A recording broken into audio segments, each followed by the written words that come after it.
Despite our negligible contribution to the problem, ours is one of the most vulnerable regions in the world to climate change. One climate event can, in a few hours, reverse decades of development gains.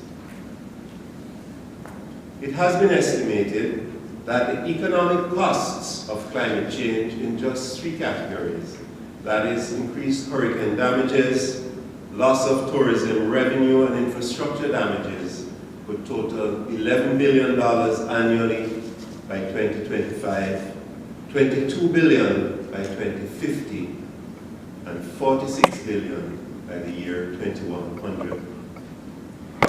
The GCF represents a timely opportunity for the Caribbean and specifically CDB's 18 borrowing member countries to access new sources of grant and concessionary finance to address 2 urgent concerns.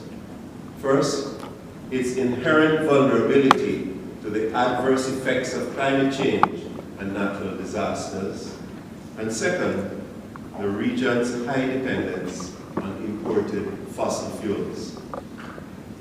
It is therefore of the highest priority for our region and indeed, Madam Chair, for the entire developing world that the fund becomes operational as early as possible.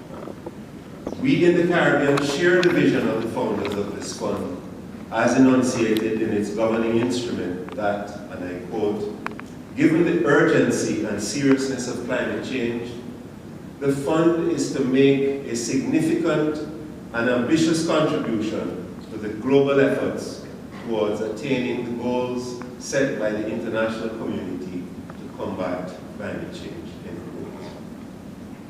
quote. If this new multilateral fund is to be different, if it is to make a significant contribution to transforming our economies, and if we are to create low-carbon, climate-resilient societies, then it must achieve 3 important short-term objectives. First, the board of the fund must complete before year-end the design work necessary to ensure that the fund becomes operational by 2014. Second, given the global scale of the climate challenge, the GCF must be well-resourced.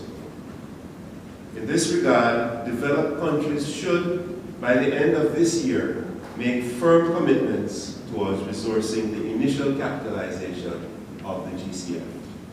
And third, this fund must pay particular attention to the needs of those developing countries which are most vulnerable to climate change.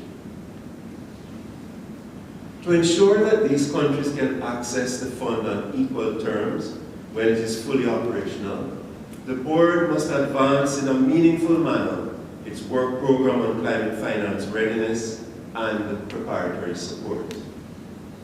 It is not coincidental, Chair, that the board members from Barbados and Zambia, representing the small island developing states and least developed countries' constituencies, have called for the prioritization of activities related to readiness and preparatory support during the design of the fund.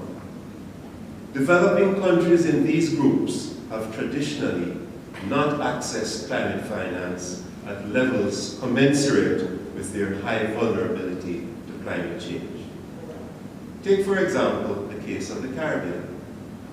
Of the 694 national projects approved by the Global Environment Facility, GEF, under its climate change focal area between the year 1991 and 2013, only 33 national projects from CARICOM countries received support. That is over a period of from 1991 to 2013. This represents a mere $24 million, or less than 1% of the total $2.5 billion of grant financing provided by the GEF for national climate action. The amount allocated to the Caribbean must be seen in the context of a worsening of the climate change phenomenon and of economic losses in excess of $1 billion in 3 Caribbean countries for 2012 alone. I'm speaking here of the Bahamas, Jamaica, and Haiti. $1 billion of economic losses in just 1 year. This inability of Caribbean countries to access climate financing can be directly attributed to institutional constraints, to difficulty in identifying priorities and developing coherent investment programs, and also to serious deficiencies in capacity to effectively and efficiently implement projects and programs. It is extremely important to note that in general, the burdensome criteria attached to accessing resources are often by themselves a deterrent to access. The situation is complicated by the monitoring and reporting requirements to evaluate outcomes. Therefore, if these countries and other countries with similar capacity constraints are to benefit from the GCF, it is critical that focus is placed on climate finance readiness at the national, regional, and international levels. There is consensus at the highest political levels in the Caribbean on the way forward. Leaders have endorsed a regional climate change strategy and implementation plan to guide national and regional efforts towards building climate resilient, low carbon economies.